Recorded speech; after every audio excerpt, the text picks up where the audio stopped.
वही तो उनको शरण दे रहे हैं, वही तो उनको अपने घर में रख रहे हैं। हम 20 लाख रुपीस का इनाम देंगे अगर जो बताता है पूरी इन्फॉर्मेशन इन टेररिस्ट पीपल्स के बारे में। इंडिया के लोग भी शामिल हैं इस टेरर अटैक में। तो सोचो कितनी बड़ी बात है कि इतनी ज़्यादा घृणा मतलब कैसे होगी, इतना ज़्यादा कोई कैसे किसी को डिसलाइक कर सकता है कि on the basis of religion go and shoot them. मेरा जो पर्सनल माइंडसेट वही यही है कि अगर आपको सच में अपने लिए कुछ करना है, अपने देश के लिए कुछ करना है, सबसे पहले तो यही है कि जो हिंदू मुसलमान वाली जो चीज़ें हैं आपको अपने माइंड से निकालनी पड़ेंगी। एक कंट्री बन के guys and welcome to my YouTube channel Aanchal feels. तो आज की वीडियो में बात करने वाले हैं पहलगाम के ऊपर। 22 अप्रैल 2025 को पहलगाम में जो इंसिडेंट हुआ उसके ऊपर हम आज की वीडियो में बात करेंगे। वहाँ पे जो टेररिस्ट थे 3 लोग आए और जो वहाँ पे नॉर्मल टूरिस्ट पीपल इंजॉय कर रहे थे उनकी लाइफ में आकर उन्होंने तबाही शुरू कर दी। So this is how the things started. कुछ लोग वहाँ पे हॉर्स राइडिंग कर रहे थे एंड सडनली कुछ 3 लोग आते हैं, उनसे उनका धर्म पूछते हैं, उनका रिलीजन पूछते हैं और on the basis of their religion that they are Hindu they start killing them. और इसमें 28 लोगों की डेथ हो चुकी है अभी तक, जिसमें कि 2 फॉरेनर्स हैं। मोस्टली वहाँ पे लोग छुट्टियाँ मनाने जाते हैं पहलगाम में, उसे इंडिया का स्विट्ज़रलैंड बोला जाता है। वैसे तो कश्मीर में बहुत सारी ऐसी चीज़ें चलती आई हैं पहले से ही, जहाँ बहुत ज़्यादा टेरर अटैक्स होते आ रहे हैं, लेकिन लास्ट 25 ईयर्स से कभी ऐसा नहीं हुआ कि सिविलियंस के ऊपर कोई अटैक हुआ हो। लेकिन देखा जाए तो 2017 में वहाँ पे अमरनाथ यात्रा में प्रॉब्लम्स आईं, 2001 में वहाँ पे प्रॉब्लम्स आईं, लेकिन कभी भी सिविलियंस को, कभी टूरिस्ट को वहाँ पे टारगेट नहीं किया गया था। लेकिन पहली बार 25 सालों में ऐसा हुआ है कि वहाँ पर टूरिस्ट को टारगेट किया गया है। तो क्या जो टूरिस्ट लोग हैं वहाँ पे जाना छोड़ देंगे?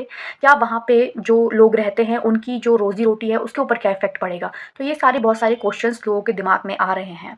तो जैसे कि I am a person who loves mountains, तो मुझे पहाड़ बहुत पसंद है and I was having a dream कि मैं कश्मीर में जाऊँ and have a good holidays over there. But लेकिन जो कल परसों इंसिडेंट हुआ है उसके बाद देखने को मिला है कि जो एक नॉर्मल सिटीज़न है वो अब वहाँ पे अपनी छुट्टियाँ स्पेंड करने में, वहाँ पे अपनी हॉलीडेज़, अपनी मेमोरीज़ क्रिएट करने से डर रहा है, यहाँ पे लोग जाने से डर रहे हैं। क्योंकि ये जो टेररिस्ट अटैक है ये सिर्फ उन लोगों के ऊपर नहीं हुआ है, ये पूरी एक हिंदू कम्युनिटी के ऊपर हुआ है और जो वहाँ पे टूरिस्ट लोग जाते हैं उनके ऊपर हुआ है, वहाँ पे जो लोग रह रहे हैं उनके ऊपर भी हुआ है, क्योंकि उनके जो मेंटल पीस है वो एकदम ख़त्म हो चुकी है। इसके बाद हमारी जो सेंट्रल गवर्नमेंट है उसने बहुत सारी मीटिंग्स करी, वहाँ के जो सीएम हैं उन्होंने भी इस चीज़ के ऊपर बोला है कि ये आज तक का सबसे वर्स्ट चीज़ है जो इंडिया कभी नहीं भूलेगा और जो पहली बार कश्मीर में हुआ है। एंड अमित शाह भी वहाँ पे तुरंत की तुरंत पहुँच गए। हमारे जो प्राइम मिनिस्टर मोदी हैं वो भी साउथ अरेबिया से तुरंत की तुरंत अपना डिनर वहाँ पे उन्होंने प्लान किया था, वो भी छोड़कर तुरंत इंडिया आ गए। सो आज की जो कल मीटिंग हुई है 23 अप्रैल को, उसमें डिसाइड हुआ है कि 5 मेजर जो फैक्टर्स हैं उनको लिया जाएगा और उसके बेसिस पे आगे फैसले लिए जाएंगे। पहली चीज़ तो यही है कि जो इंडस वाटर सप्लाई है वो उन्होंने जो ट्रीटी थी वो ख़त्म कर दी गई है। जो वीज़ा है वो भी ख़त्म कर दिया गया है। जो पीपल हैं पाकिस्तान नेशनल्स के वो विदिन 48 आवर्स यहाँ से चले जाएँ। और इस तरह से कुछ 5 मेजर चीज़ें हैं जो सेंट्रल गवर्नमेंट ने जिनके ऊपर अपना जो किया है पाकिस्तान के साथ रिलेशंस में।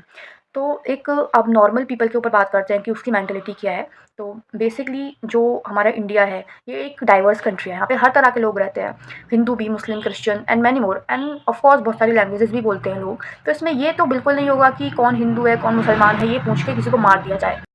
अब इंडिया एक ऐसी कंट्री है जो एक सेकुलर कंट्री है। अब क्या ये सेकुलर सिर्फ एक किताबों में ही नाम रह जाएगा? सबसे बड़ी बात तो यही है। हिंदू भी रहते हैं, मुसलमान भी रहते हैं, क्रिश्चियन, सिख, बौद्ध and many more communities live in India.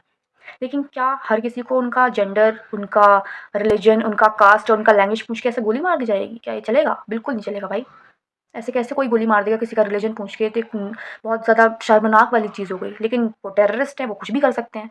लेकिन जो चीज़ है कि पाकिस्तानी पीपल थे, जो टेरर में थे 3 लोग, वो पाकिस्तानी थे। लेकिन उनके साथ जो इंडियंस हैं, उनका भी तो कहीं न कहीं रोल है।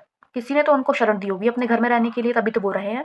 तो अपने देश में खुद तो लोग देश के लिए लॉयल नहीं हो पा रहे हैं, तो क्या ही करेंगे? क्या ही मतलब क्या ही कंट्री एक बढ़िया नेशन बन पाएगा? तो पाकिस्तानी लोग जो है वो यहाँ आके टेरर कर रहे हैं, मान लिया। लेकिन भाई इंडियंस कौन-सा इस चीज़ के खिलाफ जा रहे हैं? वही तो उनको शरण दे रहे हैं, वही तो उनको अपने घर में रख रहे हैं। सिर्फ़ कुछ पैसों के लिए तुम अपने देश की जो एक तुम्हारी जो पैट्रियोट फीलिंग है वो नहीं आ रही तुम्हारे अंदर?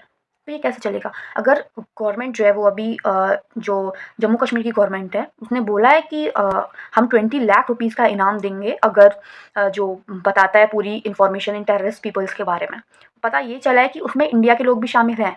इस टेरर अटैक में। तो सोचो कितनी बड़ी बात है कि इतनी ज़्यादा घृणा मतलब कैसे हो गई, इतना ज़्यादा कोई कैसे किसी को डिसलाइक कर सकता है कि on the basis of religion go and shoot them and we are with you. ऐसे कैसे कोई अपने देश में टेरर फैला सकता है?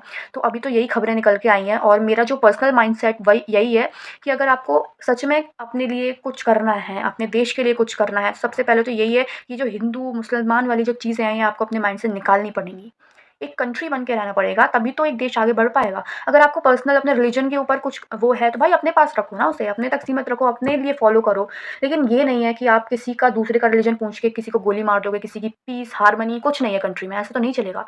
तो मेरा पर्सपेक्टिव यही है कि डरना किसी को नहीं है, हर प्रॉब्लम का सॉल्यूशन होता है, हर प्रॉब्लम को डट के खड़े होके उसका सॉल्यूशन निकालना है। और जो भी टेरर पीपल जो भी इस टेरर में रहे हैं उनको जल्दी से जल्दी सरकार जो है पनिशमेंट ज़रूर देगी, उन्हें ज़रूर ढूंढ निकालेगी। एंड जो पीपल जिनकी डेथ हुई है उनकी फैमिलीज़ हैं, मैं भगवान से यही प्रार्थना करूँगी कि उनकी फैमिलीज़ जो है उनको स्ट्रेंथ मिले, क्योंकि बस ये कहने वाली बातें होती हैं कि स्ट्रेंथ मिले, लेकिन उनके ऊपर जो बीत रहा है वो तो कोई नहीं जानता, बस वही जानते हैं। सो this is up for the video and thank you for watching the video. और इस कंटेंट में अगर आपको कहीं कमी लग रही हो या मेरी प्रेजेंटेशन में थोड़ी बहुत गड़बड़ है जो भी है, तो ये मेरी पहली वीडियो है, so I hope you guys will ignore it. And मैं कोशिश करूँगी आगे से और अच्छा आपको कंटेंट प्रोवाइड कर सकूँ और एक जो एक नॉर्मल सिटीजन सोचता है वो सारी चीज़ें आप तक पहुँचा सकूँ। सो आपको डरना नहीं है बिल्कुल भी, अपने देश के लिए कुछ करना है तो अपने आप को स्ट्रॉन्ग रखना पड़ेगा। And that's and if you want to give me some suggestions like how should I make my videos, next videos, so you may give me some suggestions in the comment section.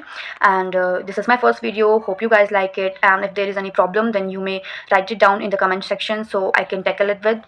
And so thank you for today, stay tuned for my next video. Bye bye guys, thank you.